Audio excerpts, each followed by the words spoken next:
بسم الله الرحمن الرحيم لا حول ولا قوة إلا بالله العلي العظيم الحمد لله رب العالمين وصلى الله على سيدنا محمد وآله الطيبين الطاهرين.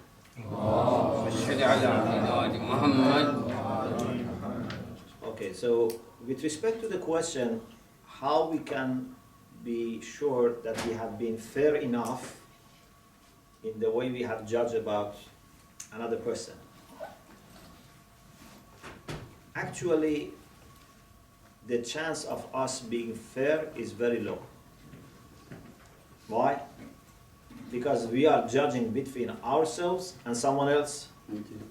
So, if you want to calculate the probabilities, the probability of us being fair when we are ourselves one side is very low. Very, very low.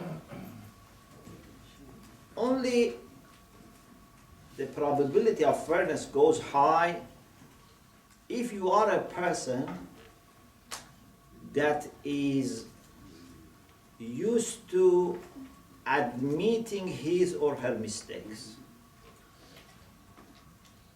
Are you such a person that easily accepts his mistakes? If you are such a person, there is a chance that inshallah you have been fair. Even it's not 100% because we are always to be tested. Yeah? But if you are such a person that to accept the truth from any source is easy for you. If a child tells you something and you see that it's true, you easily accept. If a friend or an enemy, doesn't make difference, someone says something true and you easily accept, you don't feel pain. If you are debating with someone and the person says something true and you easily accept, are you such a person? So inshallah then there is a chance that you are fair. But if you have difficulty in accepting the truth from other people, if you have difficulty in admitting your mistakes, so you can be 99% sure that you are not fair. It's very difficult. It's not easy to be fair. It's like what we said when with truth, accepting the truth in an argument with full contentment. Yes. Not only we should accept the truth, we should easily accept the truth. You know, as Allah says about mu'mineen, فَلَا وَرَبِّكَ لَا يُؤْمِنُونَ حَتَّى يُحَكِّمُوكَ فِي مَا شَجَرَ بَيْنَهُمْ ثُمَّ لَا يَجِدُوا فِي أَنفُسِهِمْ حَرَجًا مِمَّا قَضَيْتَ وَيُسَلِّمُوا تَسْلِيمًا. Allah says, by your Lord, they are not believers unless when they have dispute, they make you judge. And when you make the judgment, they accept it without feeling any difficulty. This is, sometimes maybe we accept the judgment of a just judge, like Rasulullah, but we have difficulty. This difficulty is a sign of weakness. لا يجدوا في أنفسهم حرجا مما قضيت. Not only they should accept, they should not find any pain, any difficulty, and they should be submissive. يُسَلِّمُوا تَسْلِيمًا. So mu'min is submissive to the truth. And just today, when I was thinking, I thought maybe one problem that we have is that we think when we don't accept the truth, okay, it's a sign of weakness, but it's not a big deal. Because I have not been 100% successful. So this is one case that I was not perfect. Not knowing that when you don't accept the truth, is not just missing the truth. It's following batil.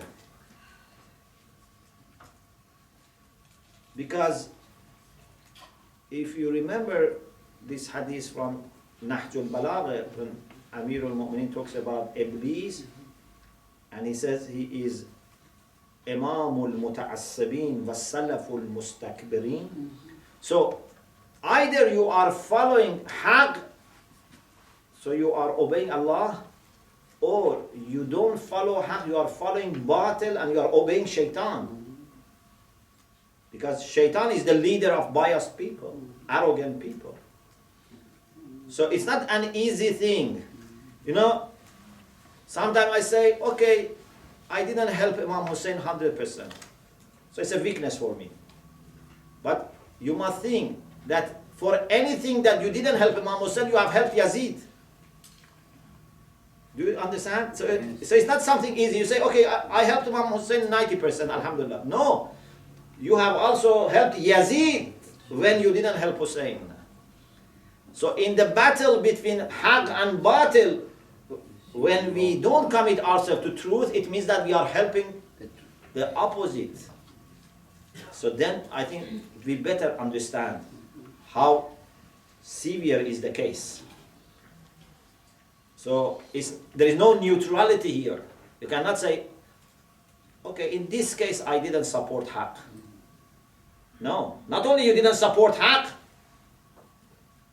you supported Batil. Not only you didn't support Mazloom, you supported Zalim. Your silence, your indifference is not just not helping Mazloom, it's also helping Zalim. So if we really understand this, I think we become more careful.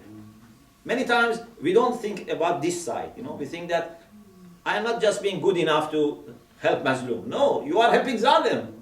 You are helping Batil. You are helping Iblis.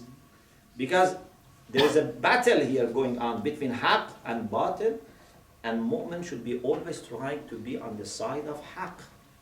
Not na'uzu billah on the side of Batil. Okay? And this battle is not a battle about just, for example, Iman and Kufr. Unfortunately, also one big problem is that we see this battle only in a very big scale. Because maybe our eyes are very weak. Something has to be very big so that we can see. We see the battle of Haqq and Batil when it is very big. Between Hussein and Yazid, then we can see the contrast. But a mu'min has to see that battle in every case. Even between myself and my friend, my neighbor, my colleague, the battle of Haqq and Batil is there. Okay? And you have to understand what is Haqq and be on the side of Haqq. So in every moment of our life we have to be inspired by Imam Hussein, by Rasulullah, by Imam Zaman, in everything. And if we are not inspired by them, means we are inspired by Yazid, by Shaitan, by the enemies. Yes? That's slightly worrying because worrying to the extent of myself. Yes. Because if we look at ourselves in our life, what we're saying is that if you don't side with the truth with Haqq, the only other thing is Batil. So there's nothing in between the two things.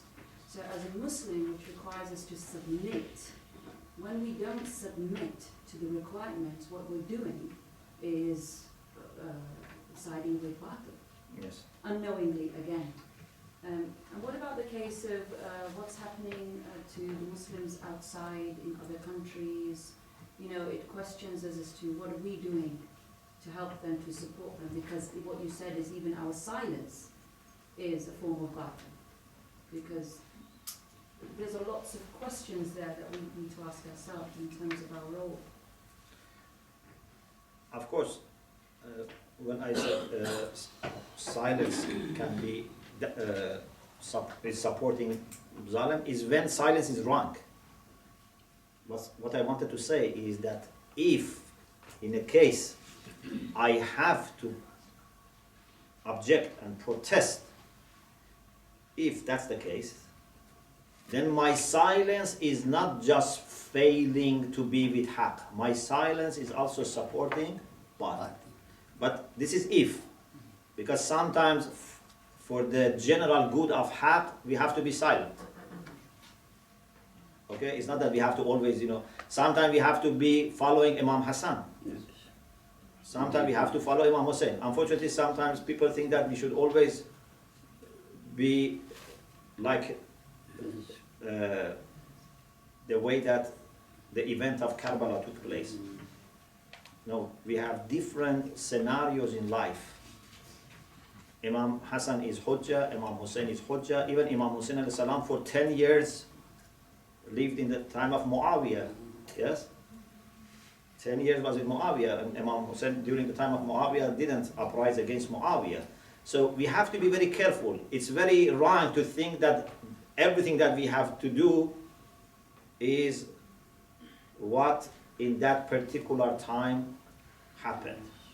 Yes, we can always be inspired by that, but we shouldn't generalize that and think that we should always do what Imam Hussein did with Yazid. Forget that Imam Hussein also had 10 years with Muawiyah. Okay? Or what Imam Hassan did, what Imam Sadiq did, So my point was not to say that we have to always be talking or protesting. My idea was that if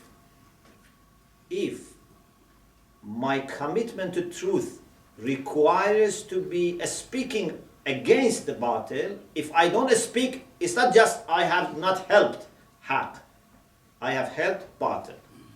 Okay? So this is my point. So anytime that we are not siding with haq, it means that we are siding with batil. But I would like also to remind you of what I have said in the discussion about wilayah. I am mindful of that point also, that I said we have two parties, the party of haq, the party of batil, the camp of truth, the camp of batil, camp of Allah and camp of shaitan. But people are three, not two. In the discussion about wilayah, we said this. Don't think everyone who is not in this camp is in the other camp. There are people who are in the camp of haq, there are people who are in the camp of batil, and there are people who don't belong to any camp because they are not organized. مُذَبْذَبِينَ بَيْنَ ذَلِكَ لَا إِلَهَ هَؤُلَاء وَلَا إِلَهَ هَؤُلَاء.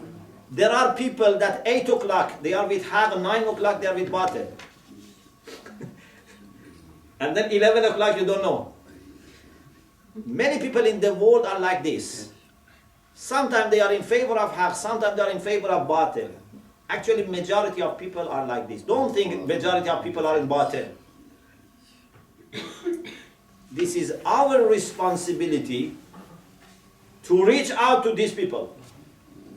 Don't let them be taken by the camp of batil. Unfortunately, many times we think all people are our enemies. We think, oh, they are all bad. No, they are not all bad. They do bad things, but they are not bad people. Yeah, majority of people I think are good people. Just they are not organized, they are not well oriented. It's my failure or your failure if these people are hijacked by the opposite camp. Sometimes we are so much busy with ourselves that we forget these people. And the greatest success comes when these people are attracted. يَدْخُلُونَ فِي دِينِ اللَّهِ أَفْوَاجًا. Yes? Those who are organized and belong to the camp of batil, even taking one of them out is very difficult. You have to try, but it's very difficult. But these people in between, you can take them in thousands if you know how to approach them. So, I am mindful of these three categories, but still I'm saying that everything that we do is either helping haq or helping batil.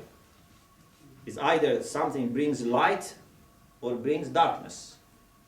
Okay? So these two should not be mixed. Yes?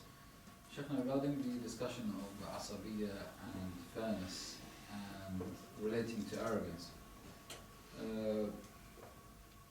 we see sometimes that in the narrations it is very, very much dissuaded from seeing yourself as better than someone else.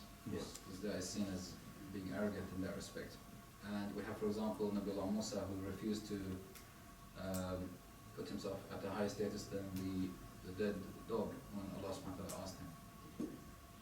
But on the other hand, we also have some narrations where, for example, Imam Ali alayhi salam was asked, who is better, yourself or, for example, Adam or Noor or Isa alayhi salam or Musa?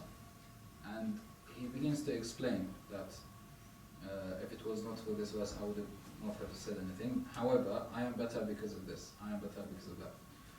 Now, my understanding is that when they say they are better, they are still not seeing themselves as better, rather than seeing that Allah has given them more in that respect. Because whatever good anyone has is from Allah subhanahu wa ta'ala. But at the same time, there is a free will which caused him to become great. So how do we solve this apparent sort of contradiction, if we may call it? Yeah, sometimes it's not that because you have self-admiration, you talk about your good things. Sometimes you have to introduce yourself so that people can know what you can do for them. Okay? For example, if I come to London and I don't say to people that I have studied in Qom and I have, experience of teaching, and I have, for example, this background, then people don't know that I can help them. But if I tell something about myself that is not true, then that's the problem. Okay? So, Ahlul Bayt alayhimus salam, they had to introduce themselves to people so that people know that why they should follow them. But they never thought that this is their own achievement. They always thought that this is from Allah subhanahu wa ta'ala. So the balance is very important. Is it like making a distinction between being factually better than someone and emotionally feeling like you're better than someone? That's where the difference is, right? Yes. And also maybe sometimes you have to say to people, yeah? For example, if I see that for the sake of benefit of people, they should know about me because I want to teach them. Or for example, I'm a doctor. I have to tell them that, for example, I have these qualifications. So this is not self-admiration or this is not, praising yourself. This is reality that you say to people. But you have to be very careful. Sometimes our ulama, actually this is one of the challenges we have. Our ulama, because they were very worried about riya and ujb, they didn't introduce themselves. Even, for example, one of Maraja, when they went to, he has passed away, to ask for permission to film him, he said no.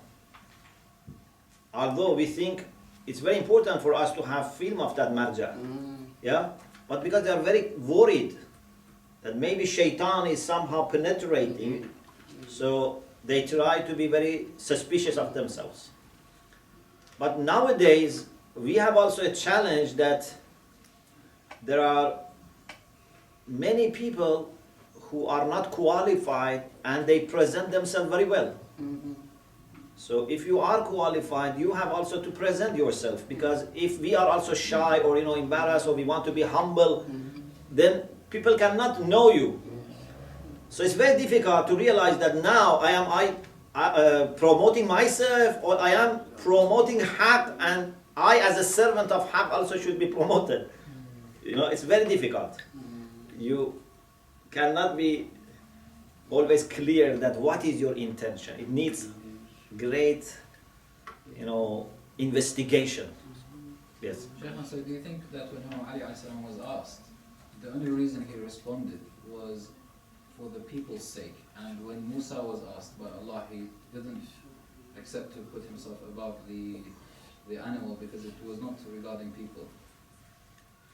Yes, that is one of the factors.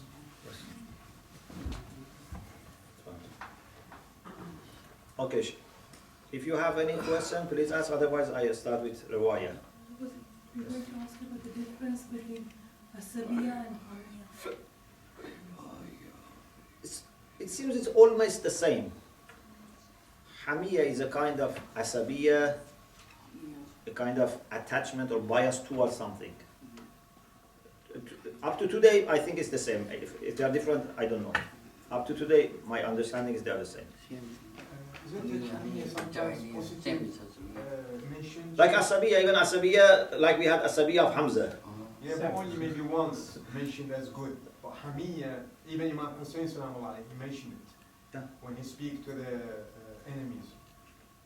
So the negative hamiya and negative asabiya are the same. It seems they are the same. But Are the up to today, maybe my understanding, inshallah, will increase. But up to today, my conclusion is they are the same. Yes. Sheikh, is there anything wrong with acknowledging your good qualities? No. But you have to be sure that first, those are good qualities. Secondly, you don't exaggerate about them. Thirdly, you don't think it's yours. It's all from Allah subhanahu wa ta'ala.